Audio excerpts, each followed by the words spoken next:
Sunrise on 3FM 92.7. Thank you so much for deciding to start your morning with us. We get straight stuck into the thick of things. And as advertised, we have a very, very interesting and I'm very sure impactful conversation coming right up with Mr. Elvis Afriyie Ankrah. And for the uninitiated, he stands as a distinguished Ghanaian politician and seasoned campaign strategist, boasting over 28 years of active engagement in electoral politics. Notably, he orchestrated and advised successful campaigns for the late President John Evans Atta Mills in 2009 and former President John Dramani Mahama in 2012, showcasing his exceptional leadership in navigating complex political landscapes. His commitment to excellence and transformative leadership has garnered prestigious accolades, such as completing the Senior Executive Fellows Program at the John F. Kennedy School of Government in the Harvard University. Additionally, he has been honored as a 2023 Dr. Martin R. Delaney Distinguished Fellow and Diplomat for the Center for Global Africa, CGA, at Delaware State University. Now, throughout his illustrious career with Ghana's National Democratic Congress, NDC, Honorable Afriyie Ankrah has held pivotal roles, including Deputy Campaign Spokesperson, National Deputy Campaign Manager, and Deputy General Secretary. His extensive contributions extend beyond party politics, as he served as Ghana's Deputy Minister of Local Government and Rural Development, Minister for Youth and Sports, and Minister of State at the office of the President from July 2014 to January 2017. And that is just some of the portfolio. For time's sake, I had to redact this very impressive write-up. Sir, good morning to you. How are we doing? Very good morning to you too. It's great to be with you this morning. This is my first time in these studios, and I must say you have a very beautiful studio. Your modern turntable and all that. Yeah. And your DJ. Yes, that's one DJ Abiam. He makes sure that the music is immaculate throughout the morning. It's good to see you. Good to see you. Thank you too. So much for making time for us. Thank you very much. Just from that write-up, I can tell you a very busy man. By the way, where is Johnny? He's not feeling well. He's been biting. Johnny has been bitten. Our resident biter has been biting, and we fear he's been bitten. So we're wishing him. I wish him a speedy recovery. Yes. He'll be fine. He will be fine. He'll be okay. Yes, sometimes they say once bitten, twice shy, but he'll be okay. Yes. Well, for the uninitiated, I mean, I mentioned a number of positions that you have held throughout your political career, and these are key roles in government. So from Deputy Minister for Local Government to Youth and Sports Minister. What would you say has been the most challenging part when you think about all the different hats that you've had to wear? Well, I mean, every role has its own challenges and issues. For example, if you look at it from the campaign perspective, it takes a lot to organize and win an elections. And many people do not know what it takes. And so they take a lot of things for granted. But to run a successful campaign and win, and especially remove an incumbent, as it happened in 2008. There's a lot that goes into it. People only see the outward, the campaign, the platform activities, the radio, and all that, but there's a lot that goes behind it, in terms of intelligence, in terms of operations, in terms of networking, so much that I can't even begin to talk about. So that for me was one of the big challenges in 2008. It wasn't an easy campaign at all. I can imagine. It wasn't an easy campaign at all. If you recall, we had 3 rounds of elections. That's right. And we ended up, even on a Sunday, we almost went to court. In fact, there was a court process, and based on intelligence, we wanted to thwart it. And so I'm saying this within the context that people are saying, oh, NDC, can you win 2024 and all that and all that. We've done it before. you know, under perhaps more difficult circumstances. So we are capable of doing it again. But it takes collaboration. Right. Everybody getting on board. We all have different skill sets, different capabilities, different networks. So the good thing is to let everybody play the roles that they are suited to. And I was privileged to work with very knowledgeable people like Captain Kojo Chikata and the PV Obins and the Totobi Kwachis and all that, and Ahoyes. So I learned a lot. I studied under their feet. So from the political campaign perspective. Then when it comes to the governance, local government was very interesting. I'm a field person, so more often than not, I was always on the field. And we did quite a bit of work in that ministry as well. In fact, that is what gave me the platform when I became the campaign coordinator for President Mahama after the demise of Professor Mills. We had barely 3.5 months to campaign. But because I already had a certain grasp of the ground, it helped a lot in the campaign, because campaign, you cannot do it alone. You can be the campaign manager, but you are one person. That's right. The key is to know how to get other people, perhaps even more knowledgeable than you, but how to activate and motivate them to give of their best, knowing that ultimately whatever comes out, they will all be acknowledged and recognized. And it worked because of that background. And then, of course, the sports ministry. That's right. Which is one of the most challenging ministries in this country and one of the most underfunded. People do not know. There are 3 ministries that are seriously underfunded in this country. That is sports, tourism, and then chieftaincy. They are the least funded. That is very interesting to hear that, because for many of us, when we think about youth and sports, we think about, for example, even the Black Stars, how much we spend on them to go on tournaments. So to hear that it's not as well funded as one would think is quite interesting. So let me give you, for example, at the time I was in the ministry, the highest budgetary allocation, not release, was 54. Because that's, of course, very different. Yes, allocation is different from release. Was 54 million Ghana cedis. Now 54 million includes salaries, overheads, etc. Now barely half of that money is released throughout the year. So if you look at that, and that covers all the agencies, Sports Council, National Youth Authority, all of it, okay? And then you take a place like, for example, transport, okay? One subsector under transport alone gets about 5 times that. One road, just ask yourself how much is a road. So if you compare in terms of allocation, it's nothing. Now when there's a time for tournaments, that comes maybe every 4 years if there's a World Cup, every other 2 years if there's an African Cup, then there is some allocation made for those tournaments. But even that, if you take, for example, World Cup, we're looking at around $25 million. Right. Now, the $25 million includes training, tours, camping for the team, their flights, everything, hotel, accommodation, feeding, coaching. So if you look at it within that context, it's not, the only thing that makes that ministry very unique is that it's a ministry that touches the hearts of people. Yes. Ghanaians, we worship football. I'm sure apart from God, the next thing is football. Absolutely. So everybody has an interest in that sector. That's number one. Number two, every media house, online, radio, TV, etc., they have a minimum of 2 or 3 sessions per day on sport. That's correct. Per day. No other department or ministry has that kind of attention. Not finance, not communications, none of them. Absolutely none. So what happens is that it's the most talked about and the most discussed ministry. And then again, you don't need any special knowledge or skill to be able to contribute to those discussions. Any ordinary Ghanaian can contribute to discussions on sports.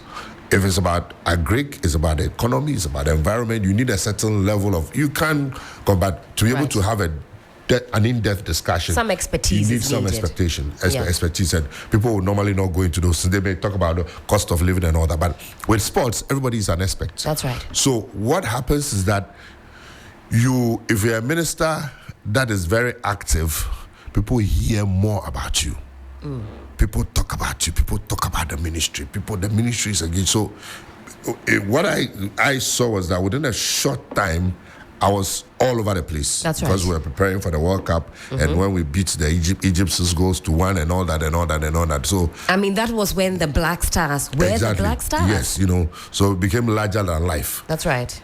Within that environment, it also creates a lot of enviness. A lot. And things happen.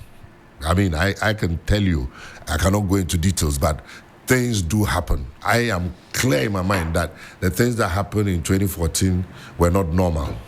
Some of them were seriously, deliberately and intentionally orchestrated, Expand on that for us so that we can follow you. So, for example, before we presented a budget to the government, normally what we do is that the Afriyie will come and give us a draft, and then we'll discuss it. We'll take it to the chief of staff. He will make his inputs. Then finally, we'll put it together, and then we'll meet with cabinet. Before that, there were newspaper publications saying that the budget should not be approved because we will embezzle the money. And the reason was that I was becoming too popular and too powerful, so I might use it to further my political ambitions. That was bizarre, 2014, you know what I mean? And so that then created a certain atmosphere. And whether by accident or design, ultimately the budget was cut. Okay? So the first World Cup, the players got 50,000. The second World Cup, they got 75,000. So the next one, they said they wanted 100,000. And we were prepared to go to the IMF. So the state said, we'll give you 75,000. And then they insisted on 100,000. And that was the roots of all the problems. And at that time, what would have been going through your mind? Would you say that broke you? All the murmurings, as you say, that was going on about whether or not that money was going to be embezzled or put to good use. What happened after that? So for me, I was very determined.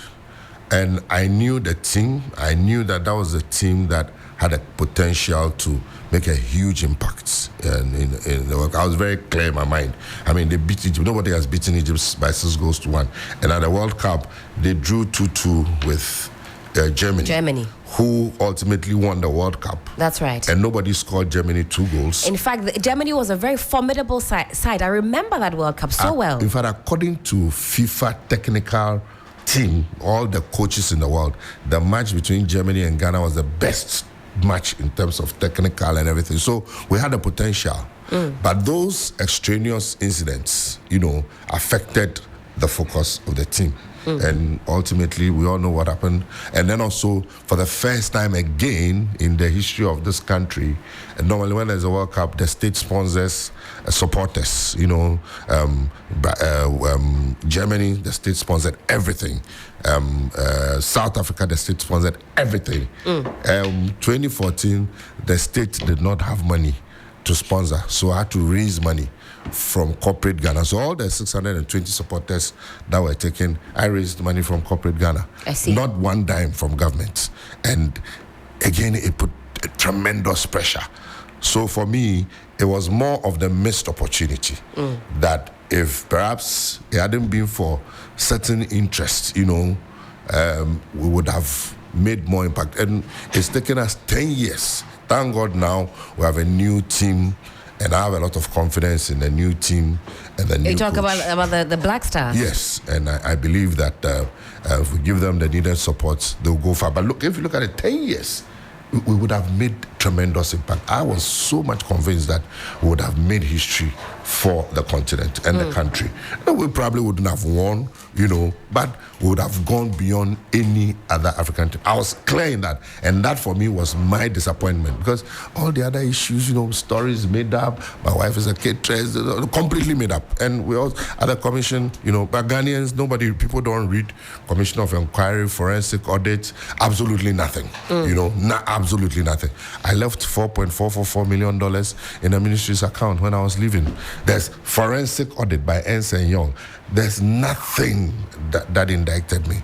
It was rather players' behavior. They refused to train, and it affected us. They said they wanted to see the money in cash. So that's the roots of the problem. But I just hope that as a country, we learn lessons going forward. And as I said, it's taking 10 years. I can see the team recovering, and I think that is where the focus should be. Your optimism is refreshing, because if you speak with the average Ghanaian on the street about the state of affairs of our youth and sports ministry, in fact, just the state of sports, athleticism in Ghana. So don't mix the two. Okay. We're speaking specifically about the Black Stars going forward. Okay. So that's the context. Sure. As for the state of the ministry and the state of all the other sports, it's a complete disaster.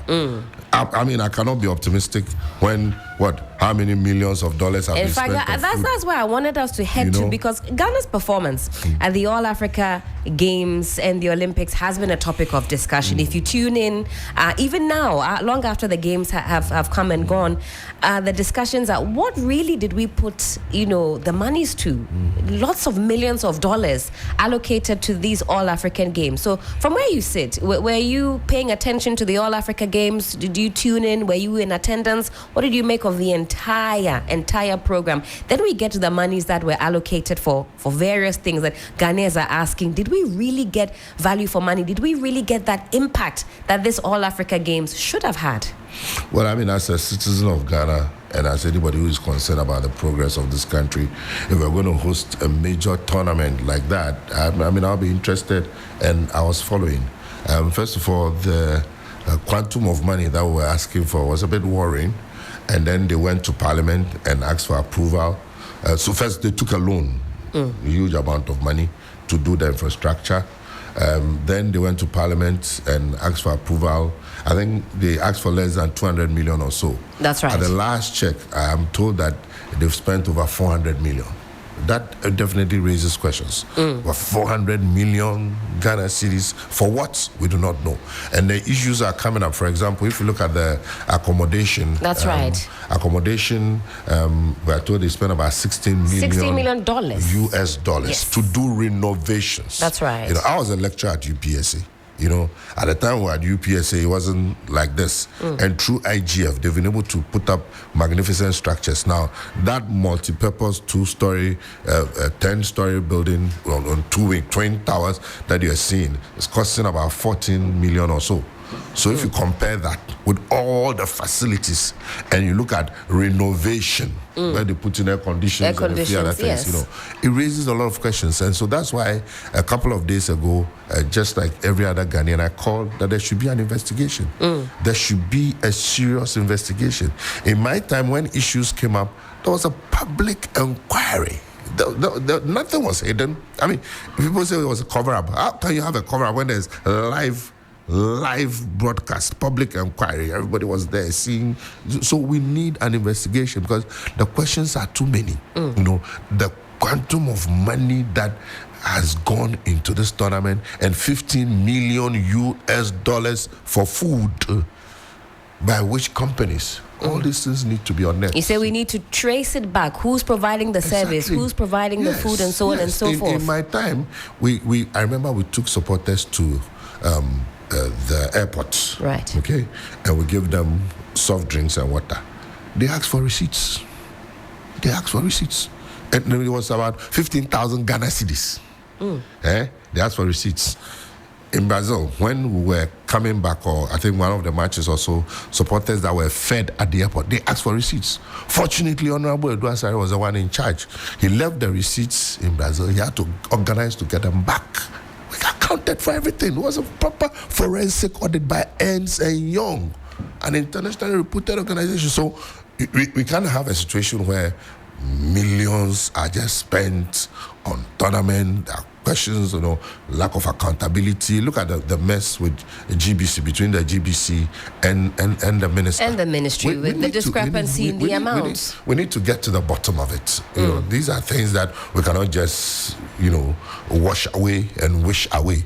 We need to get to the bottom of it. Ghana needs that, so that there will be some clarity, there will be some cleansing. And if anybody has done anything untoward, they should be held accountable. I've been in this country. I tell people I was investigated for everything, forensic audits, everything. The report is there. I left office.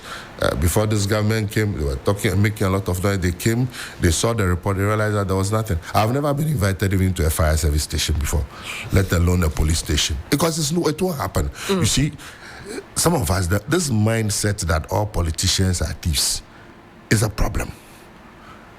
It is not everybody who goes into politics with the intention of going to. Some of us go into politics with the intention of making an impact, making a positive input to the society. So you don't label everybody. That's what accusation. Everybody can accuse you, you know. And when you say, look, the jacket you are wearing is too expensive. So, you know, at the end of the day, when an entity investigates and finds nothing wrong with you, there's nothing wrong with you. That is how you build your society. But Mr. Afriyie, can you begrudge the ordinary citizen for having that perception? No. Because of how we see politicians live, how we see, you might have known a politician before you went into office. Maybe you knew what sort of lifestyle, maybe where the kids were going. They enter into government and things are different. Absolutely. Things have changed. Their lifestyle is different. Absolutely. The quality of suit is unlike anything else. The car has changed. And for many Ghanaians, the perception is that, the political class, they go into power not with the intention to serve, not with the intention to help the ordinary Ghanaian to advance the cause of Ghana, but just to enrich themselves. So, again, I don't want to be taken out of context. We're having this discussion within a particular context. That's right. Of myself, okay? Yeah. Of things that happen and where people, you know, and then after there has been a thorough investigation, public investigation and a forensic audit and a report. Some people have not even seen the report, they've not read the report, and they still want to believe what they believed. So that's the context. That's right. That is not to say that, of course, we've seen horrible things happening in our political scene, especially over the past 8 years. That's right. Horrible things, and the data is there. If you look at the various cases of corruption, even from President Kufuor's time, even from President Rawlings' time, President Mahama's time, and actions that were taken, and you look at today what is happening, it's like 1 week, one corruption. So we shouldn't mix the two. Sure. Okay? So indeed, people have given. And we all see how some people, you know, somebody was saying they used to wear Vietnamese suits. Now they're wearing designer suits, and the lifestyles and the things that they're doing. It's absolutely incredible. So it's important that we distinguish what I'm saying. I'm not making a generic statement that politicians know. That's not what I'm saying. All right. So I think it's important that I clarify. Absolutely. Clarification noted. We'll take it back a few steps because I wanted to actually get into how you got into politics. Okay. You know, there are many people who are listening to you who are a bit younger, maybe my age and a bit younger, who want to know what inspired you to actually start politics. Okay, so I when I finished my O-levels, I went abroad because my mother and siblings were abroad for a couple of years. Then I came back to did my A-levels. And that one is a whole story, you know, how I got into PRESEC, but I was never a student of PRESEC. Today I'm saying it for the first time. Many people don't know. I see. I was wearing PRESEC uniform, attending PRESEC lectures and everything, but I was never a student of PRESEC because I came back in December of 1987 and I wanted to I finished my O-levels in 84. And so by the time I came back, my mates had finished upper six, and the new sets who were my juniors were now in lower six. I see. So I was determined to do my A-levels in 88. Otherwise, I would have lost 4 years. So I had January to November, I wanted to do NovDec to do my A-levels. And for me, when I determined to do something, only God can stop me. So I went to PRESEC and they said, look, we've done admissions. I said, okay, I'll do your private classes. Okay, so we started. And I was doing other private classes. Within 5 months, I realized that because I was doing English literature, economics, and geography, I realized that it was just getting difficult. So then I managed to convince, and I can convince you when I decide to, the lecturers, my private lecturers, to let me join the class. They said, how would you? How can you? Can you? I said, well, you watch me. If you let me, I'll come. So I went to PRESEC uniform and I joined the regular school. So that's how, and also I was doing PRESEC, I was doing, econs in the University of Ghana, I was doing geography and general paper at Ankrah. I mean, and then I was at a point, a few months to November, it was still tight, so I had to go and pitch on campus. So I did my A-levels. Now I applied, I said I wanted to go to tech. I applied to tech. That one too is another story, because when I applied, I didn't get my results, but those days they do supplementary admission. So I went to tech. When I went, my mate was then the Indies Hall president, because I told you my mates were finished in 84. That's right. So I went, my name was not in any book, but I got a key, a room and a key. And normal student didn't have a room and a key. And I was very active on campus and doing everything, still waiting to get supplementary admission. I remember one time I went to a lecture and they were looking for a course rep, and I was nominated, and I refused. They didn't know why. That my name, I was not a real student then. And I refused. And I said, oh no, I don't want it, but I knew. So I was hoping that, and the last list comes out the last Friday before matriculation. And the last list came, and my name was not on it. Goodness. Having done all this, I was all over the school. I was in athletics, I was in the scripture, I was everywhere. Well, so I had to come back. I said, God, you are very wicked. How can I be so embarrassed?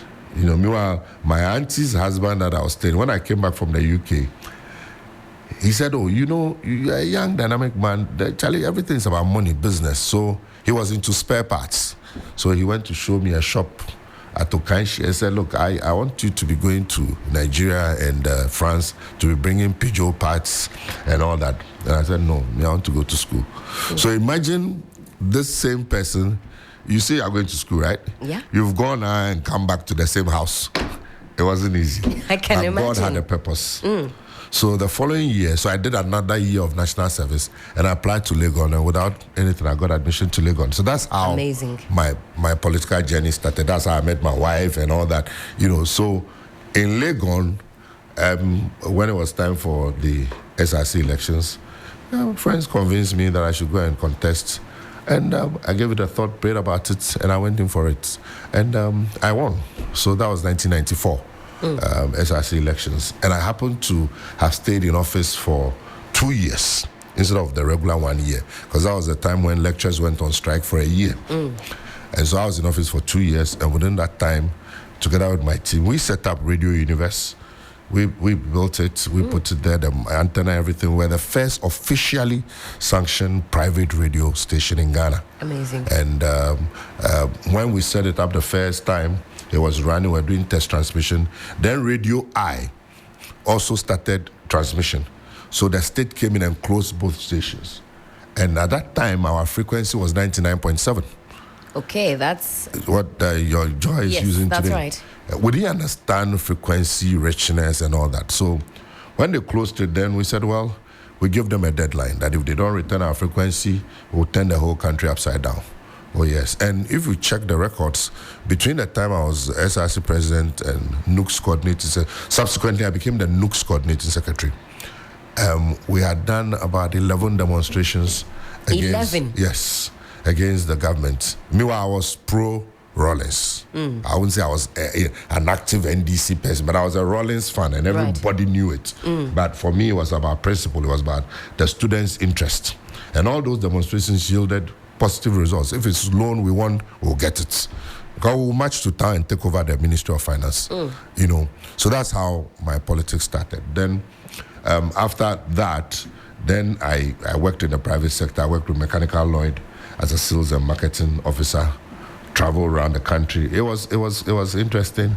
I mean, when all the new cars come, the Land Rovers and the Discoveries and the BMs, you test drive them first, take them around, Takrady, Kumasi, or Boise. You were a big man. And go and sell. It was nice. I mean, I have to be, Then in 2000,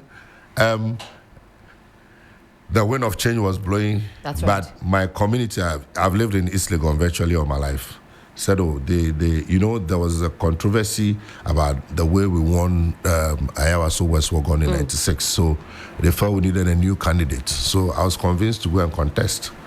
Initially, I wrote to Mechanical Lloyd that they should give me a leave of absence And they said, no, once you are getting into politics, you need to resign. So I resigned. And I went into the context, and we lost. NDC lost. That's right. So when we lost, and the NDC had lost, we had lost. So I did my master's in international relations. And then I'd done my master's, and for me, my vision had been to work with the UN. That had been my ultimate vision. So, but the UN system entering was difficult, so I was advised, why don't you start with ECOWAS? So the former National Security Coordinator, I spoke to him and he said, Dr. Chambers is having a conference in Benin. So we drove by road and went to meet him, gave him my CV, and he arranged that I should go to Abuja to meet his chief of staff. Right. So I went, presented. So I was waiting to hear back from them when Mr. Atuahoe called me that Professor Mills was coming back to come and contest the primaries. So they wanted me to be the deputy campaign spokesperson. I said, hey, Chief, I'm going to eat some dollars. And he said, I should come and be what, that's what this one. He said, go and think about it. I said, okay, out of courtesy, I said, okay, I'll think about it, I'll pray about it. But I knew I wouldn't do it then in my mind. So I came back, told my wife, she said, well, let's pray about it and let's see how it goes. And then for like 3 weeks, the ECOWAS UN dream started struggling with me. I don't know if you get, you think was it internally? This is what you want to do. And then out of nowhere, you are introduced to this. And in your mind, that's not what you want to do. But then internally, you start like, what's going on?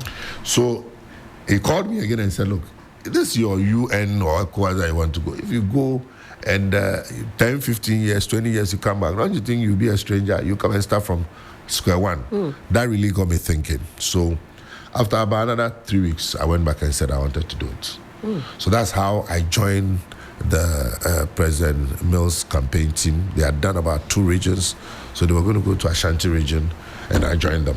So that is how it all began. I became very, very, very close to President Mills. Now, I'll tell you a story. In this our politics, oh my goodness. As for manufacturing and stories. So I joined the campaign with an open mind. I would do my work. I would put things in place. I would lead the convoy. I was a convoy lead driver.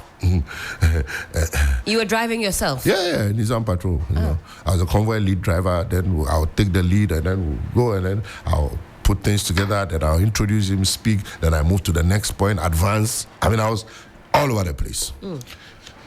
Then in Kumasi on Saturday, I remember Kesben had a very popular program in the afternoons. So I went to the program, and my senior good friend, Nene, Honorable Mike Gizo, he was a campaign spokesperson for Dr. Kwesi Botwe. Okay. So they asked him to articulate why people should vote for Dr. Kwesi Botwe, and he articulated, his background, lecture at Harvard and all that and that. When he got to my turn, I said, well, we were speaking Twi, so I said, Mr. Moa, Moko Lorry Park, that's a car me in Usiho. Bako, I am Makeni Pabe Mienu. Na baako nso esi obe emfie ben sia na nwotwini na ties ni nyina tutu battery ni so sa aka me nua when am mefa. And the host said, of course. And I said, well, Professor Mills was just our candidate the last time. We know him. He's been very active. Unfortunately, our senior brother, they've talked a lot about him, his credentials. Okay, good. But he's been away for a long time. He's like a car whose battery is not, that was the end of the campaign. So that became our message. So when I got home, we're in Mr. Oine Jokum's house, then Professor Mills called me aside to the living room and he said, come and sit down. When I went, he said, do you know something? Do you know when you joined the campaign team, they told me that you were a spy from Kwesi Botwe camp. And I found it incredulous because the way you were working, but I was watching. And today I've heard how you finished their campaign. So that day he gave me some big money, I won't tell you. And then from there, he now gave me a driver to drive my vehicle and then put me in his vehicle. So for the rest of the tour around the country, I was in his vehicle. That was your impact. Yes. So imagine if you are in a vehicle with somebody touring this whole country for months or virtually years. Yeah. You get to know him. So we got to know each other. We spoke a lot. I understood him. He was also advising me. So we became very, very, very close. And that's how, and so after the primaries, Professor Alabi was made the campaign coordinator, and I was his deputy. And then at the same time too, I was very, very close to the system, and that's how we worked. Then after that 2004, when we lost, everybody felt that the way I was working, I should be within the party system. So that's when I contested for Deputy General Secretary at Koforidua in 2005 and won. And so I was the Deputy General Secretary, and I was in charge of operations. And virtually that campaign, I mean, anybody who knows the story of that campaign, I played a very key and central role. And at the same time too, I mean, we're in opposition, so we had to work. That's right. So I was also, I went for an interview, a series of interviews, and I was appointed a lecturer at the UPSA. So I was also lecturing. I was head of the English department. And then, so within that period from 2005 to 2009, when we won and I was appointed a minister, I was operating as the Deputy General Secretary and also a full-time lecturer as well. So that's how I evolved, and then became a deputy minister for local government, as I've told you. That's right. And then, unfortunately, Professor Mel passed away in July. And when we finished the funeral, President Mahama appointed me as his campaign coordinator for that 3-month campaign, and Ghanaians can testify what we did, all over the place. I had to put aside my academic gown and started doing chobo all over the place, and Mahama. Yeah. It got to a point when children see me, then they'll be shouting, Mahama. But we had to do it because we needed to get, before then, Nanado had contested twice. Right. So even though President Mahama was very popular, we wanted his name recognition to overshadow that of Nanado. That was the strategy. Yeah, that was the strategy. So there was method in the madness. It wasn't like we were just screaming or shouting for nothing. There was a strategy behind it, so that the name. So when you leave the campaign grounds, if you forget and remember, you don't remember anything at all. Remember that there was a young man who was screaming Mahama, Mahama, and I could do it like 60 times, 70 times, 80 times. Drumming home that message. Mahama. What a very, shall I say, exciting and vibrant journey that you've had so far. What sort of personality or temperament do you think one needs to have if one wants to be active in Ghana's politics?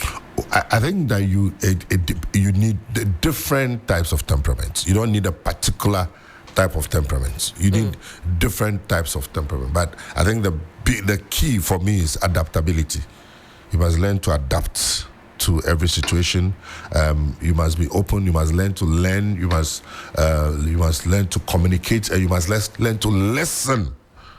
Listen. For me, I think that in my political journey, if there's anything I'll consider a strength, is the capacity to listen. And I developed that when I was at the Ministry of Local Government, because local government, you go around and people come to you a lot. I recall there was a particular day, on Fridays, my office was called a clinic. And you have people, because you see, I had a peculiar situation. Right. Peculiar situation because we campaign with the people when we're in opposition. When you're in opposition, you're doing campaign, the campaign is more intensive. For example, when we go around the country, we don't sleep in hotels those days. So, when, for example, in Boga, we'll sleep in Major Achab's house. Okay. In the evening, the family, they'll cook dinner, and the party people will come after dinner and we'll sit down and we'll talk. So you get to know the people personally and directly. They know you, you know them. You know their names, their faces, you have their numbers on your phone. I have about 12,000 contacts on my phone. 12,000? Yes. Mention any town, I'll give you, I have. So when you get to know the people like that, now you have become a minister, all right? They have issues, they have concerns, they want to see you. Would you say that because now you have become a minister, they should go to hell? You can't do that. So you need to find a way to manage and balance your time between official duties and the people who helped you and the party to get to where you are. So it got to a point I was doing every week, every Friday. At a point I cut it down to twice a month. But on those Fridays, when you come to my office, I remember one time we counted 120 people. 120 people? 120, my all lined up. That's why they called it the clinic. Yes. And you need to develop the capacity to listen to them. You know, sometimes it's not anything. They just want to have an ear. You know, just listen to them. You may not be able to solve all the problems. And I believe that helped a lot. So when I was appointed the campaign coordinator for 2012, I had already built a network of relations across the country. And so everywhere we went, every village, every town, every hamlet, I mean, there were people that I had a direct personal relationship with. And for me, that was very, very critical. So that is my experience. There are people also who are background people. Right. They sit behind the scenes. They do a lot of research and thinking and everything, and then they feed the system. So you must look at yourself, you must look at your strengths, and then see what you are good at. Having said that, I also developed the capacity to do a lot of things behind the scenes. Like I told you, I worked very, very closely with Captain Chikata. And to win an election, it takes more than just campaigning and, you know, sloganeering and all that. As you said in the beginning, a lot goes into it. A lot. You must, you know, you must even have an eye and ear in the other camp. Know what is going on there and you know how to put things together. I mean, if you understand what I'm saying, you can't go into details. But that is also something that I learned and with practice. And it's been very, very, very useful to me. So there are different dimensions. The thing is to know where your strengths are, learn from it, and then look at people who have other strengths to complement. You should not be intimidated by other people's capabilities. You know, for example, I used to MC MDC programs for the past how many years? So many years. Name it. Every NDC program, you know. It got to a point I just had to tell myself I need to pause. You know, because there are other people, younger people, they must also be given the opportunity to also develop their skills. And I'm very excited when I see other people now doing, you know, things that we used to do. Because the party must grow. That's right. You know, we must create room for the next generation. And there are others who are just as passionate, just as vibrant, and as energetic. Exactly. And we see a lot of that. You see like Malik Basintali just firing on all cylinders. And then I remember the hottest kid on the block. I remember my heydays. I remember those days, Kokubaku and I, Thursdays, we used to spar on the Metro TV. And especially in the north, people actually will come and sit down and watch it like a football match and be cheering. It used to be very, very hot. Yes, I mean, that's the landscape of our politics. It's still very hot. You tune in the morning and you have the NPP and the NDC, and you know you might be in a boxing ring. That's the kind of politics we've been doing. It's, as they say, pound for pound, box to box. So people may not see me, you know, playing those roles, but I'm still there. I'm still very, very... You're still active. Deeply, very, very deeply. What would you say is your role now? If you're making way for the young people, would you say you are now on the strategy side of things? So, for example, in after we lost in 2016, I was very, very disappointed and devastated. So, after reflection, I just said, well, let me just... go and study law, not because I wanted to be a lawyer, but I felt that the knowledge of the law helps in governance. If you want to be in government and in politics, a knowledge of the law helps. I really don't want to be a lawyer, but I felt that the knowledge would be useful. So I went to Jimpa Law School, and I was there and I was doing quite well. If you ask my lecturers, I enjoyed the course thoroughly. And then I started getting calls to come and help the party.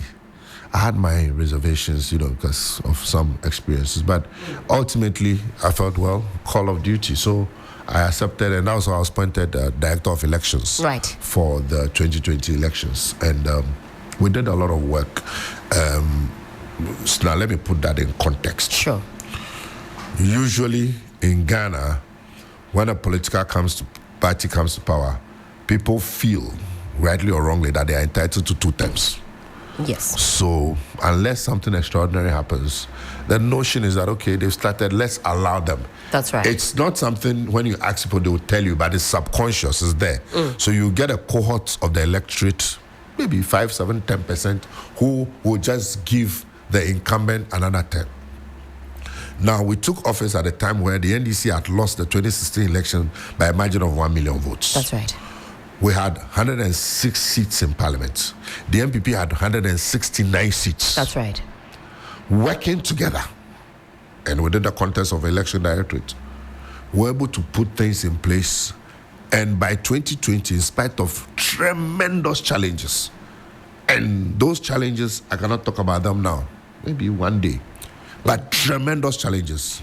For example, if you're going to write an exam, right, and you need 18 months to prepare, and you don't get your syllabus and studies and everything on time, maybe just a few months before the election, definitely it's a challenge. And yet, in spite of those challenges, we're able to train over 160,000 agents across the country, because we have almost 38,622 polling stations.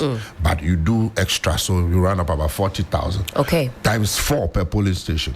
So we train 160,000 people across the country. And we were able to move our parliamentary seats from 106 to 137 after the first term of a government. Not just that, but we were also able to overturn the 1 million vote deficit and then increase our votes by almost 1 million, by 900 and something. So, in effect, we gained by almost 2 million votes. That's first term. That was within the context of a government that killed 8 people. 8 people were murdered. Now, when you say a government that killed, the 8 people were killed during the elections. Okay, that's how you want to put it. I'm speaking politics. Sure. Okay?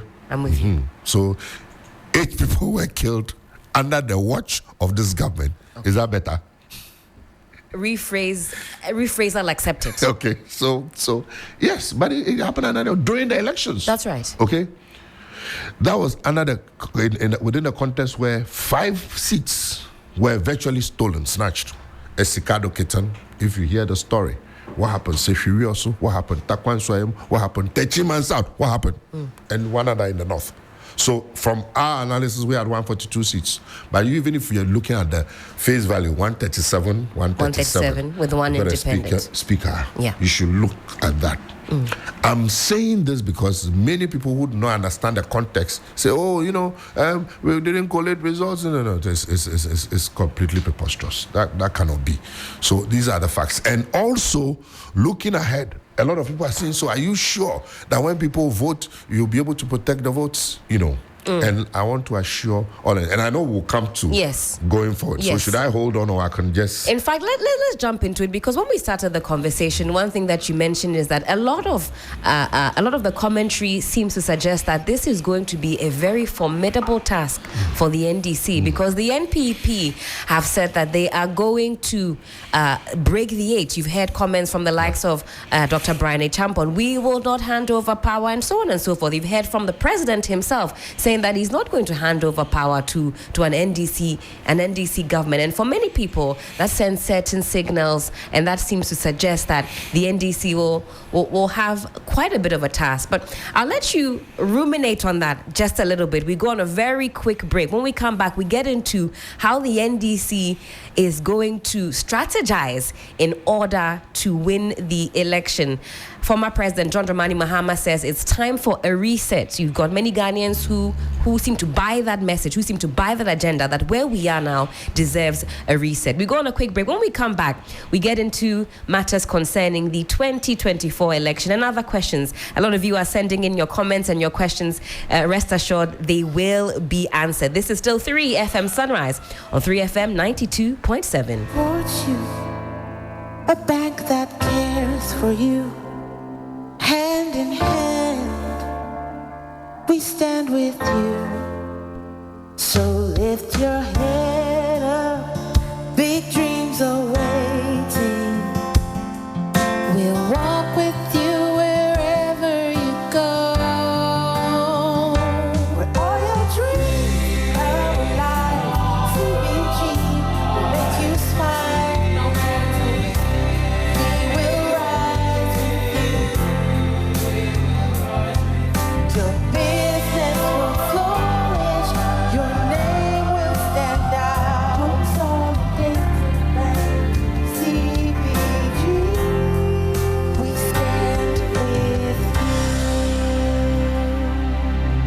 The best in the morning is on 9712 hash. Luck is everywhere, for everyone, yeah. Here's to the friends who dialed star 712 hash and found no regrets. To the investors who struck gold. To the health workers who diagnosed luck with precision. To the tough guy who couldn't hold back his tears. To the passionate fan who couldn't contain his joy. To the seamstress who turned her hard-earned stitches into a bundle of happiness. And now, here's to you. Your next big win is right here. Luck is everywhere, for everyone, yeah. The luckiest. Dial star 712 hash. Now join in the luckiest winning celebration. Every 1st July 2024. Over dial star 712 hash. Now I can to tickets as a group, individual, and now even as a community. Now when Nisika Kessie, prizes are Kessie in the community draw or go for the grand draw on the 30th of November 2024. Unlock your luck with star 712 hash. Now join in the winning streak now. The luckiest. Star 712 hash.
Thank you.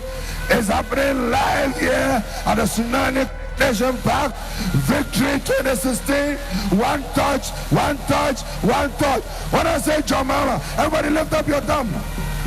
Obiamani Koko Motiso. Because say Jamama, I say one touch. Jamama.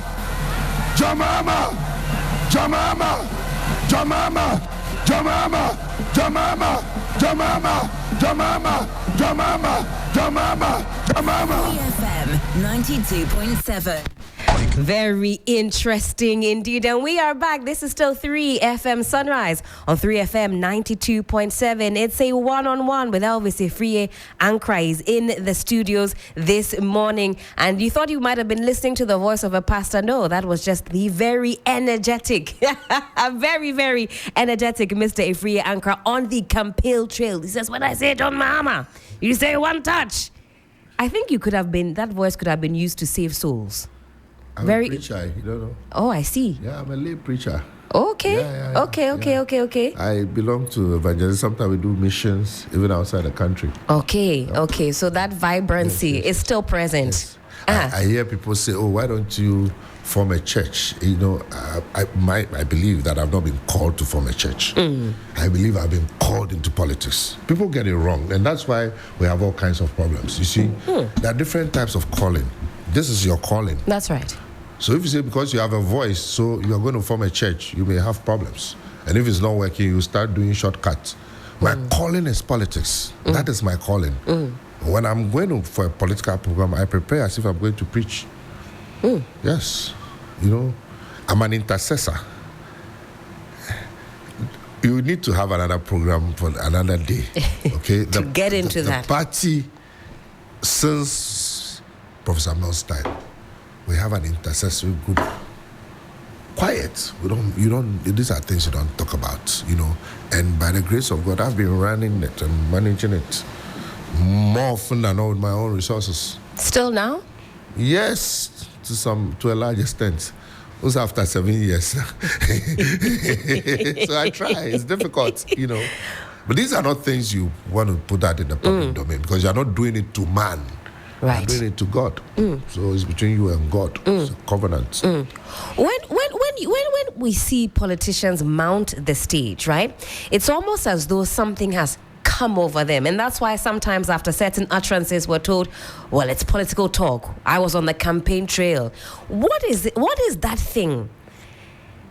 What is that thing that comes over you? Where do you get that energy? What inspires you to then get on stage to energize the base, to inspire the base? Where does that come from? Okay, I can speak for myself because people can get energy from various sources. Energy drink, liquid fire energy. Which one is the liquid alcohol, whatever. I get my inspiration from above. Which above? God. Who is above? Not the ceiling. You see, these days you have to clarify. Like I told you, when it's a political season, everybody around me knows that it's a different kettle of fish. Because I focus a lot on prayer, meditation. Those sometimes even when I have the resources, there's a team that goes ahead of us. You know. I had buses, a team that will move ahead of us before we get to the ground. Anyway, I can't reveal all my secrets, so at least not today. But we'll be finding out more. I won't tell you. What you heard is enough. We'll be digging out some more because we're talking about campaigning and getting on the campaign trail. Just this past weekend, the NDC launched officially. But you showed the video. Yes. You know the story behind the video. Tell us, please. Okay, so that when. Way back in 2004, some of us were very interested in President Mahama becoming running mates. And we were, talking to Professor Mills, we were doing everything that we could. Then, at that time, I think Dr. Obeda Sama was the national chairman. He called for an emergency NEC meeting in Kumasi. I remember very clearly. And at that meeting, they announced that the running mate for the 2004 should be a Muslim and a Northerner. So felt like, So I recalled at that time President Mahama was staying at East Legon, Ludwig Lodge, the current director of logistics. And I went there one morning and said, this thing that they are saying, we think that still there's a way out. Too. In any case, you are from the north. Your mother was a Muslim. So now you should start wearing jalabia, and we can be calling you Alaji. And if possible, can you go to Mecca and come? Don't go and tuba, but just go and come, and because we need you to be the running mate. And he said, you guys are not serious, just get out of my way. So that's way back in 2004. Right. So come 2008, what people did not know is that Professor Mills had commissioned a lot of research, both local people and foreigners, to come and go around with it. And because some of those people, when they came, I was the one who hosted them and was managing them. And they had done a lot of surveys and a lot of focal groups. And President Mahama's name kept coming up as the most suitable partner. So we were very clear in our minds. And initially, the founder, my mentor, my friend, was for it. somewhere along the line, he changed his mind because Who are you referring to? J.J. Rollins, you know, Nana Kuredu was pushing the gender angle and was pushing Madame Betty Mode, who was also a very good friend, somebody I had a great deal of respect for. When she was with the common coordinator, I went to the UK, I went to visit her. And so it became a difficulty. And knowing the nature of Professor Mills, he didn't want the confrontation. So how do we manage this without creating a direct clash between Professor Mills and J.J. Rollins? And so we devised a strategy, and we announced, we went for a National Executive Committee meeting, and I can't give you the details, but what happened was that we were there at 10 o'clock, and Professor Mills came and said that he has chosen his running mate, but he will introduce him subsequently to the public in a couple of weeks, or a week's time. And he left, you know. Then, according to the strategy and the plan, I was the one who then did this announcement and announced that the running mate is His Excellency John Dramani Mahama. No sooner had we finished than JJ arrived. As to, you know, it wasn't easy, but it took 3 years for me to recover from that. Because, of course, he had his own leanings, own candidate. And if he had come to that meeting, nobody could predict what would happen because he's very influential. You say things could have been completely different. It would have been very complex, you know. So to avoid that, we needed to do something, and you know, and he wasn't happy at all. I mean, you can imagine. Yeah. I mean, because he thought the time was 11. I didn't give him the time. I didn't. Who gave him the time? I don't know. My job was that all part of the strategy? My job. Because was political parties, you're very complex. The way you strategize. My job was to announce. So mine was when Prof leaves, announce. And I announced. At a strategic time. And then he came, and then he was angry. And because I was close to him, it was worse. I remember we went to Morocco, and I went to represent President Mahama in Morocco, and he was there for local government conference. And because they knew we were from Ghana, so they put me in front of him for the official program and the dinner. Our guy didn't even look at me. I stretched hand to shake him. He gave me some handshake. 3 years. I had to apologize and then now but you know, we became very, very tight again. So that's the story behind this. Right. Yes. Now, if you're watching us on Facebook, you can see the images there. Very, very young and vibrant. Still still young at heart. And still, there he is standing behind you. Yes, Alhaji Sinari. Wow. On the right corner was Dr. Kwabneji, the late, may so rest in peace, the cat hunter. You know, everybody looks so young. Wow. That's so young. Yes, that's for those who are on the stream, that's Mahama Yaga and the white standing behind there. As to what happened to me, like physically, immediately after this announcement, or you can call it spiritually, that one is another. But I see in your face some trepidation. No, there was no trepidation. I mean, I'm looking at the forehead. Oh, no. No, you were relaxed. It was post. Okay. Something happened, which maybe in 10 years' time I'll write about it. You keep all of that for us to buy the book to get all the details. So before that, we talked about the campaign, and you say where you draw your inspiration. Just this past weekend, we were treated to a double whammy, but I'll start off with Saturday, and the focus was on the NDC with the official manifesto launch in Winneba, with key players in the NDC outlining what the party has in store for Mother Ghana if and when the NDC returns. What did you make of the event? For those of us who were watching, and I was at work on Saturday, the program ran smoothly. I think the NDC was 3 minutes ahead of schedule. That was quite impressive because we know how long these events can drag, but the information was punchy, it was very vibrant, ended at the time that it was supposed to end. So kudos for that. But overall, what were your observations? Talk to us. So first of all, let me take this opportunity to thank President Mahama, who is the leader of our party, and Professor Nana Jane, who's the incoming vice president, and the national executives.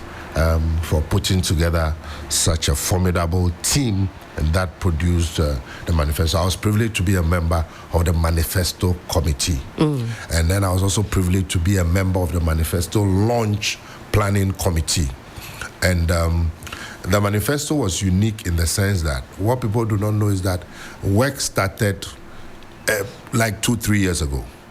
We have a group, I may not have the right to mention the name, but a lot of research, policy papers, and a whole lot went into. So we have what we call the pre-manifesto, where a lot of policies had been put in place, looked at by experts, professionals, etc., analyzed. So when the former manifesto team was formed, we then went on a retreat to look at those things, and then within the context of the 2020 manifesto, together with new ideas. And then the flag bearer had also gone around the country, engaged people, and so all those ideas had been collated. And then we, the manifesto committee, started meeting various groups. So we met virtually every group in That's why you call it the People's Manifesto. People's Manifesto. So if you look at the manifesto, you see that it's very, very rich. Inputs from the people, building on 2020, looking at our current circumstances. And it was a teamwork, collaborative effort. Our chairman, Professor Dasoboafo, did very, very good job. So it was a teamwork, and that's how you got there. So first of all, you talk about the substance, and then you talk about the events.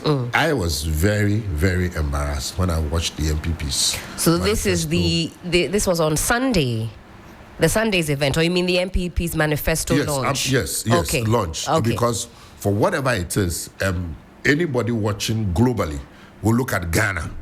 Okay. That's right. So if anything about the country at that level is below par, is a poor reflection on us. And people say, so a whole national party in government, and I mean, it was poor. Lighting was bad, the effects, sound, the room, it was bad. There was no vim, there was no atmosphere, nothing. So we, wanted to make sure that we did something of a very high quality. And so if you look at it, let me commend Events PR, Stan Dogbe and his team, and all the members, the local organizing committee.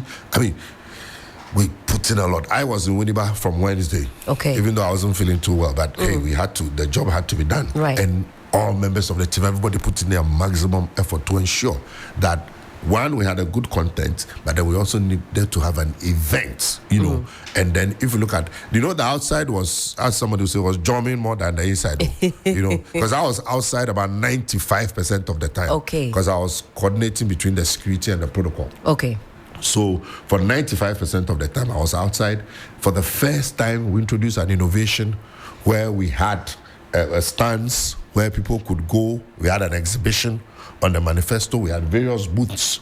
So on the various 7 different topics, you go there, they've put the main highlights there, and there were people there, you could ask them questions and they were explained. It's never been done before, because we had confidence in what we had produced, and we felt that people should feel free to come and ask questions, make inputs, and that place was jammed, in terms of entertainment, in terms of the overflow, in terms of the outside screens that were put there so that people outside could also participate in the event. For me, it was brilliant. So now maybe we can look at that. Yes, most certainly. And one thing that also came up during the manifesto launch was the issue of timelines. Yes. And the issue of timelines being important because that aids in accountability. It's all well and good to say, fellow Ghanaians, I'll do so and such for you. But without timelines, it's not easy to hold anybody accountable. Former President John Dramani Mahama says in the first 120 days, he has some plans for the people of Ghana. So, that's why it's important that you vote for somebody who is ready. You see, the difference is that President Mahama has tremendous political experience. He's been there. He's been a member of parliament. He's been a deputy minister. He's been a minister. He's been a vice president. He's been president. The state of this country now needs somebody who is ready from day one. And when you listen to him, he's already ready. If that is good English, the man is already ready. Is he? Because, a few months ago, he said he needs a bit of time, and that has been widely circulated. He says... No, I think it was taken out of context. Okay. He has clearly articulated what he wants to do, specific.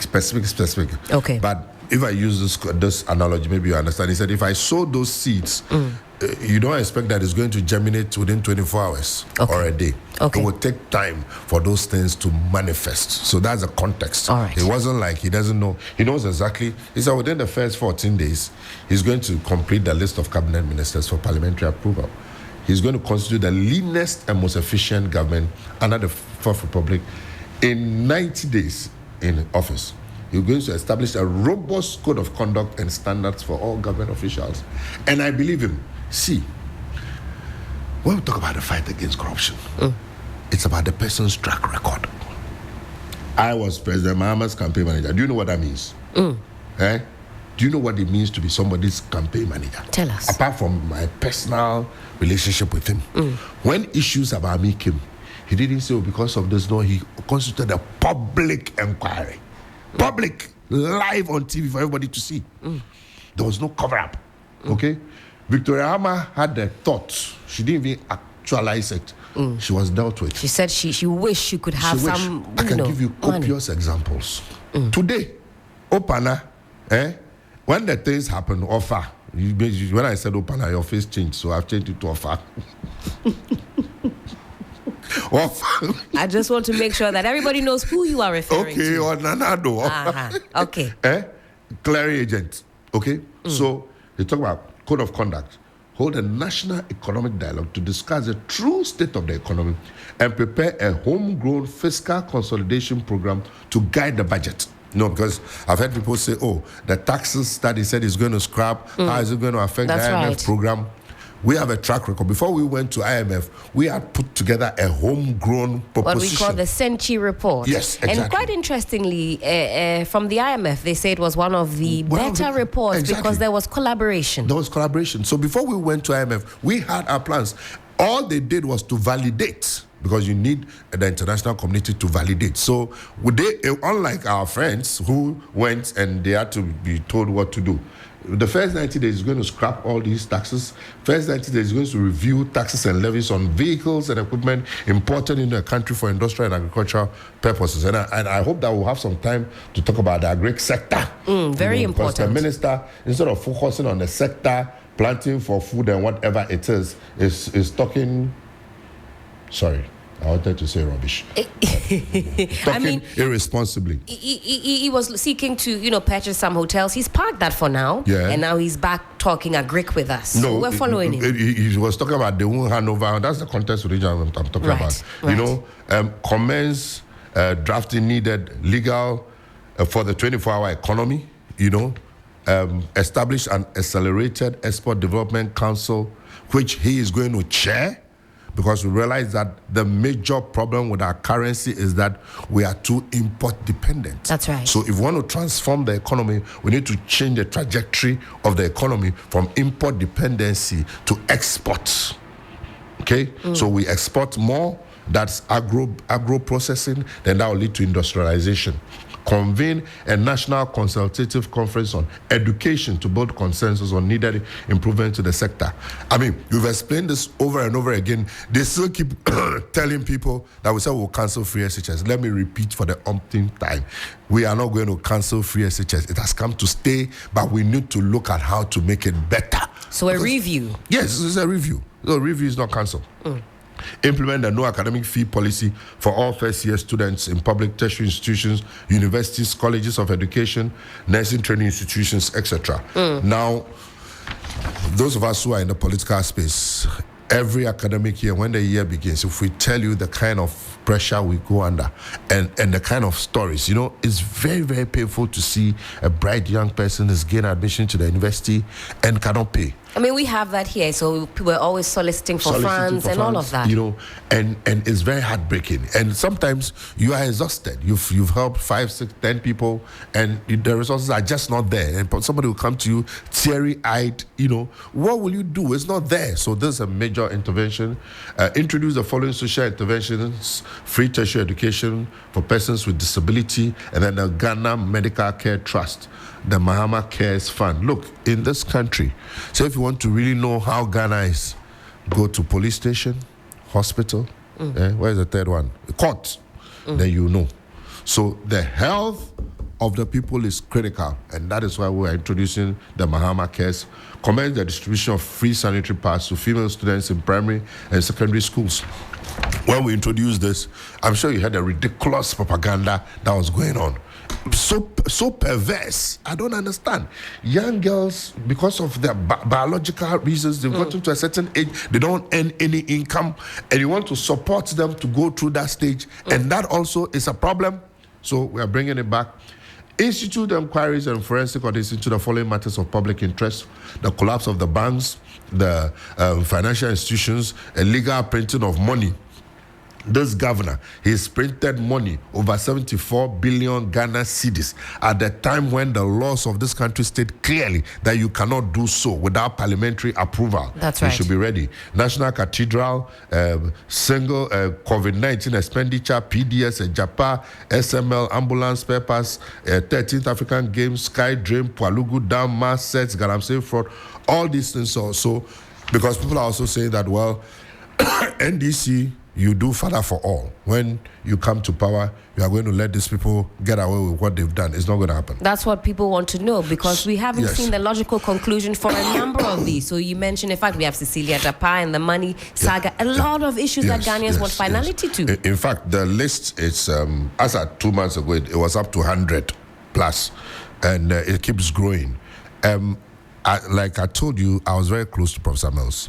And Professor Mills was, of course, known as Asumdwehene. That's right. There was a reason why he adopted that approach at that time. You know, politics is dynamic, okay? Because he faced a lot of critique because of that posturing. So many years down the line. I am telling you, as somebody who was very, very close to Professor Mills, that if Professor Mills were to be alive today, he will not do father for all. In the context of allowing these things to people to get away with it, it's not going to happen.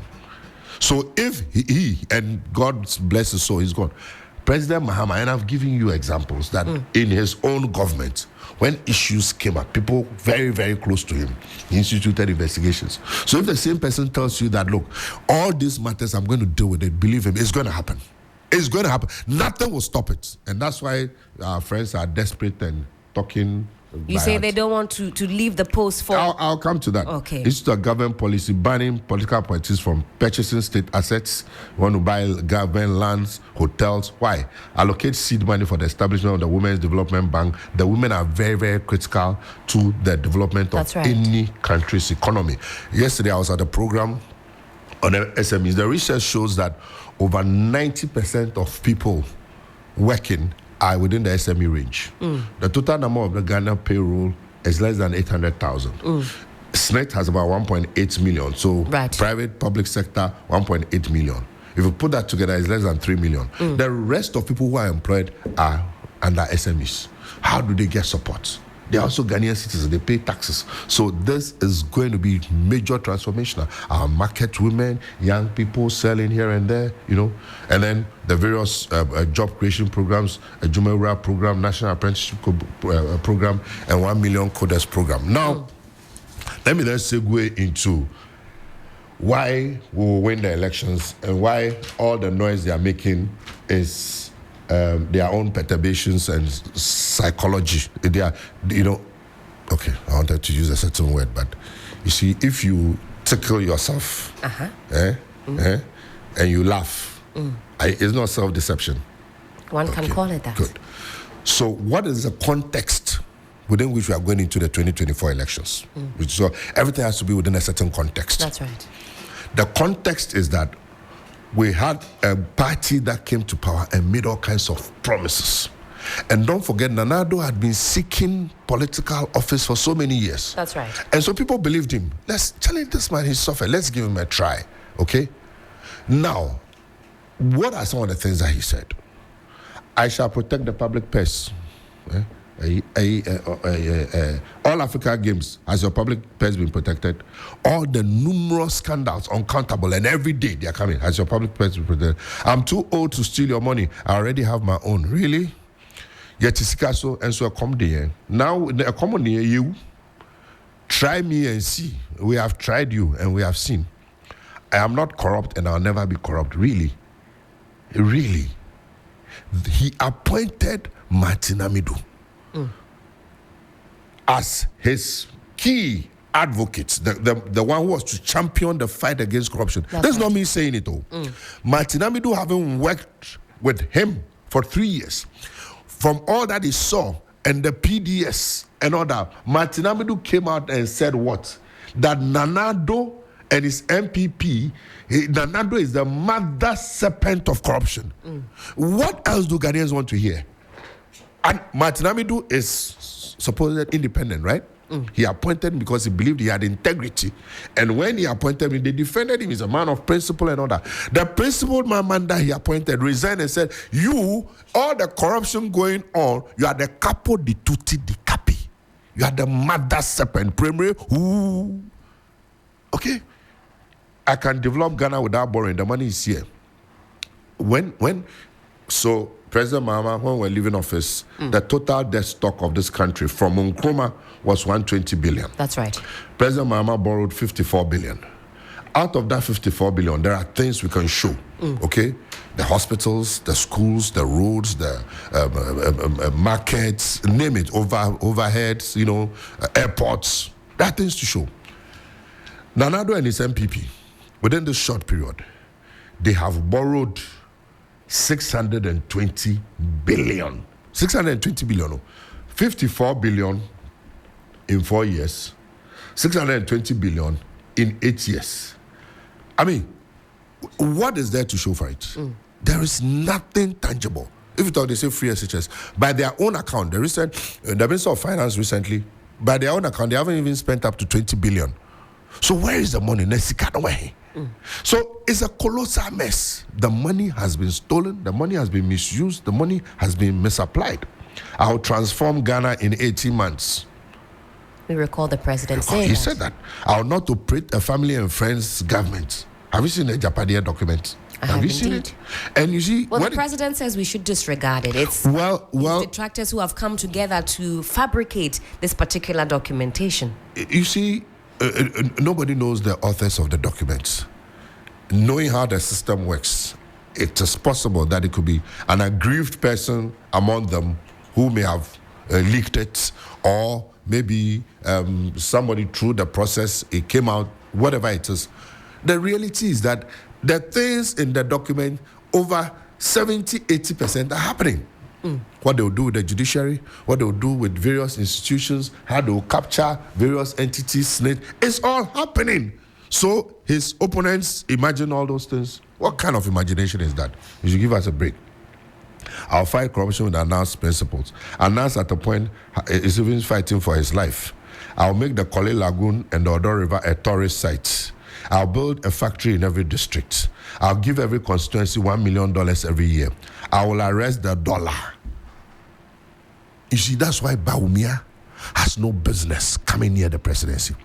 Because the raison d'etre for Bawumia getting into political office, what he said himself and what Nanado said he was bringing him because he was an economic whiz kid. That's right. And he was bringing him because of the economy.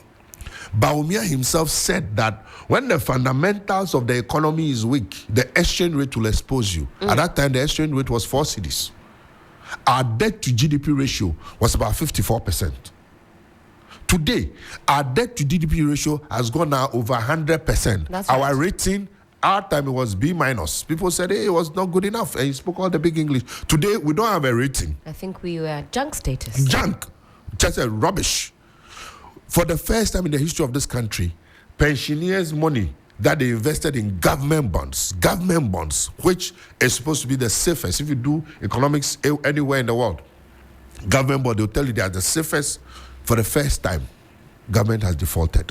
Haircuts. Okay? And the CD is now 16 CDs. That's right. To the dollar. If you were a business person, and in the past your capital was maybe 40,000 CDs, how much dollars should you get? Like $10,000. That's right. Today, if you are holding 40,000 CDs, how much dollars should you get? Your capital is gone. That is the reality. And so Bawumia has no business. He defined himself. his whole economic and political philosophy was that anytime the fundamentals of your economy are weak, it reflects in your exchange rate. Yes, he said the exchange rate will expose you. Will expose you. The exchange rate has exposed him.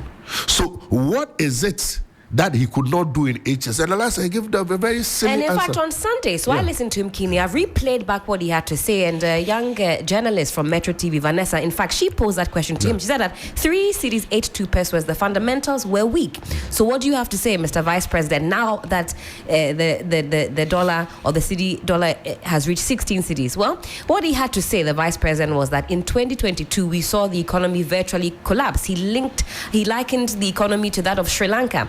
What he then ended up saying is that, well, now we're seeing a strengthening of the fundamentals. That is the response now of the Vice President to this particular issue of the fundamentals being weak. Well, where is the strengthening? The strengthening should see that the city becoming stronger to the dollar, right? The city is getting weaker and weaker. Our reserve situation is in a mess. The debt to GDP ratio is in a mess. All the indicators, and you see, it's very important that we put this in a proper context. When I come and say these things, you say, oh, I'm NDC. So that's what I'm saying. When they come and say, you say, oh, they are MPP. That's why globally we have what we call the external examiners. Right. Fitch, Standard & Poor, IMF, World Bank, Economics Intelligence Unit, and occasionally Afrobarometer and all those things. They give indicators, and those indicators are not peculiar to Ghana. They cover every country: US, Russia, Ukraine, America, name it, everywhere. So that's like a marking scheme, you know. I was a lecturer, so when you mark students, some will say, well, this girl got A, she doesn't deserve to be an A because maybe the lecturer likes him. So you do a marking scheme, and then an external examiner comes, take your marking scheme, doesn't know anybody, takes the script and marks according to the marking scheme. That marking scheme is final. Sorry. It's objective. Based on the marking scheme globally set for all countries, not just Ghana. The marking scheme says that our CD is in a mess. That's right. Our debt to GDP ratio is in a mess. The growth rate is in a mess. Exchange rate is in a mess. Every single indicator. At the time we were leaving office, every Ghanaian was owing about 4,000 Ghana cedis. Today, every Ghanaian is owing 23,000 cedis. So Bawumia has no business. I'll build 111 districts in 18 months. I'll build 350 new secondary schools from scratch. We will never go to the IMF for bailout. So this government has failed completely. They have no business, and Bawumia hasn't got any ideas. He gave a ridiculous answer that if he's able to solve all the problems, what will they do when he wins power? No, we are not saying solve all the problems. The things you promised Ghanaians, these things that you and Akufo-Addo promised, solve them. At least you solve one. When the fundamentals. His rebuttal to that, in response to that, also was that former President John Dramani Mahama was also not able to fulfill all of his promises, and he put that forth. He says, well, I can't do it all, but if I come, I'll do. He says he's going to do more. Okay, so we do a comparative analysis. Right. Somebody at 54 billion was able to keep the CD at 4 cities, roughly. Was able to keep debt to GDP ratio at 54%, okay? Was able to do a lot of infrastructure projects that are there, tangible for all to see. Was able to do a lot of things that we can all see. You said that person was not performing. Our rating was B-. And you said that person was not performing. You have come, we're in junk status, okay? The debts are ballooned to 620 billion, unsustainable. And this is what we know. That's why when we come to power, we'll do that dialogue for everybody to see, to know more, because it could be more. Corruption has gone out of the woods with the corruption czar himself calling the president the mother support of corruption. So if you do a comparative analysis, between a student who had a B-, which is like a second class lower, and one who had F, how do you say the F student compare himself to the B- student and say that, oh, I should be allowed to come and run a country? No. Well, time check. It is some 15 minutes to the top of the hour, 10 a.m. You're still live here on 3 FM Sunrise, on 3 FM and 92.7. The conversation goes on up until 10 a.m. But we're rounding up with Honorable Elvis Afriyie Ankrah, former Minister of Youth and Sports. Now, I wanted to touch on local governance very quickly, and then we have some questions that have been put through to do with sports before we wrap up on this segment. Now, there's been a lot of debates about the election of Metropolitan, Municipal and District Chief Executives, MMDCEs. Do you think electing MMDCEs will strengthen local governance? Why or why not? I believe that MMDC should be elected, but they should be elected on a non-partisan basis. On a non-partisan basis. On a non-partisan basis. Now, one of the things that I'm working on now, and when you were doing the intro, you talked about a fellowship. That's right. I'm doing a fellowship with Delaware State University, and what we are looking at is the impact of monetization of elections in Ghana and some other African countries on democracy. We've dubbed it moneycracy. Moneycracy. And it's something that has been of great concern to me, because, see, I'm not an outsider, I'm a player. And I have seen that one of the fundamental problems this country has is the monetization of elections. I just pray that I'll be able to get a support to do the research, because it touches about 8 different countries. But from where I sit, and if you recall, some years ago, I made a comment at a forum, and it went viral. The root cause of our problem, one of them, is that we put too much money in our elections. Too much money. We spend too much. Definitely, and I'm saying this because I'm not a naive person. Elections do cost money. That's right. You do need money. That's right. To run elections. Fueling your vehicles, adverts, souvenirs. It's a whole lot of money.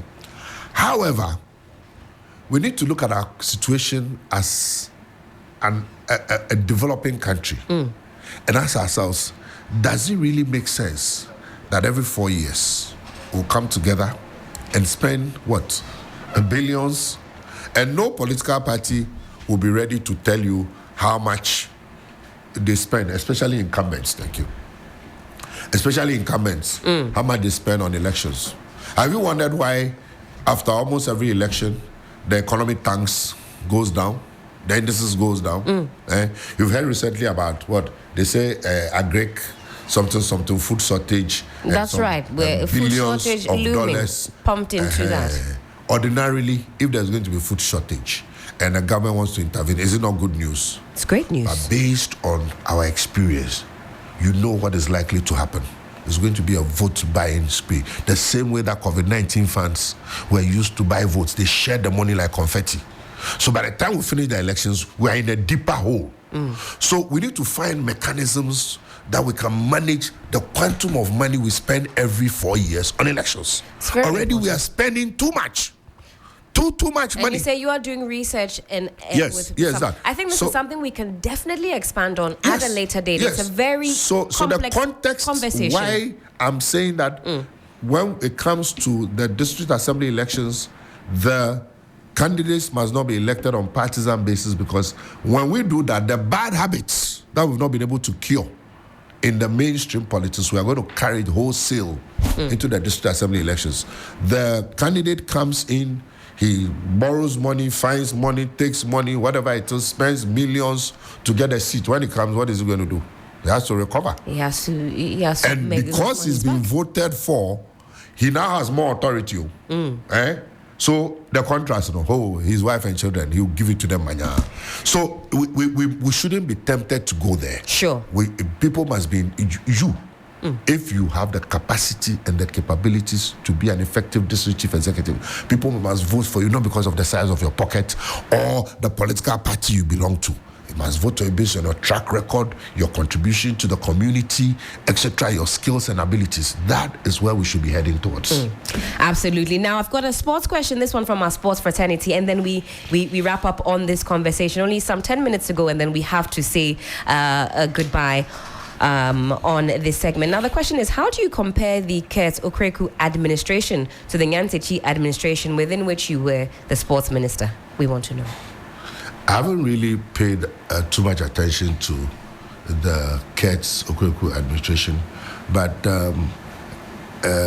for me, I don't see too much of a difference, because before Nyantechi left the scene, there were all kinds of issues and accusations and allegations and all that. And then under this administration too, we are virtually hearing same things. So for me, I think that is virtually same difference. Same difference. You say. I think that I think we need to. You haven't asked that question, but there is something it's important that I talk about it. The sports, as I said, is least funded by the state. And all over the world, that's the way it is. Sports is usually funded by the corporate sector. One of the tragedies of the post-World Cup scene was that the commission itself did not focus too much on those structural and institutional things. It was a bit too sensational. Of course, there's news, the minister, for example, they said I had gone to buy coconut, $100, $200, $1,000, complete rubbish, complete fabrication. It didn't happen. There was nothing like that. You take the report. There's nothing about coconut. Somebody took a picture of me drinking coconut and they put it in a front page of a paper.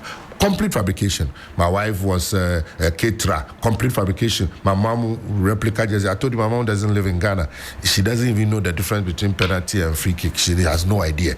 Complete fabrication. I gave an actress $20,000 after an affair. Is that the way to heaven? I mean, complete rubbish. I didn't even know it. She wasn't even my friend. So sensationalism was too much. What we should have done was, first of all, to see how, and sports in general, what happens is that different corporate entities sponsor different sports. That's right. So, for example, when I was in the Ministry of Sports, there was a time where the tennis team were going to play a tournament outside the country, and they came to me. They had not paid their subscriptions for 3 years. And they were desperate. I called Coleman, and then he called McDan. Then he asked McDan, spoke to me. I said, please help. That's how the McDan tennis started. I see. So he paid the subscription and sponsored them. So you have a McDan, you have a Milo, you have this one takes cricket, this one takes swimming, this one takes that, this one takes that. What will be the incentives? When we were raising money for supporters during the World Cup, that was the model we used. We give them commitments that they'll get tax rebates. So that model should have been followed and improved upon. And you say that would have changed the face. Exactly. So that the focus would not be on football alone. Because we're all talking about, what about the lesser known sports? That's right. The finance ministry has demands for health, education, this, that. One finance minister said cheekily that he will not put money in entertainment. But globally, what happens? The Premier League we talk about, the South African League we talk about. Is it not corporate entities that sponsored them? That's right. And we had a model that we used in the World Cup. Instead of focusing on that and how we can review it, it was all about coconut rubbish. That's why 10 years down the line, we are still where we are. We must learn lessons. Indeed, sensationalism is okay, you laugh and do, but we need to be serious. So if we don't restructure the way we finance our sports, we're going to be going round in circles, and we're not going anywhere. Well, what a conversation this has been. Thank you so much, Honorable Elvis Afriyie Ankrah, former Minister of Youth and Sports, along with many other hats that he's worn throughout his political career.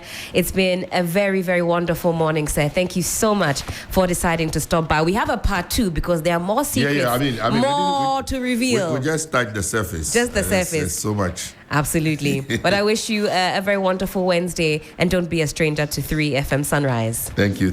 And my best regards to Johnny. You should recover from whatever bite. You should recover from his bite. He's a strong man. Thank you. You should drink some coconuts. Absolutely. And add some honey to it. You'll be fine. The best in the morning is on 92.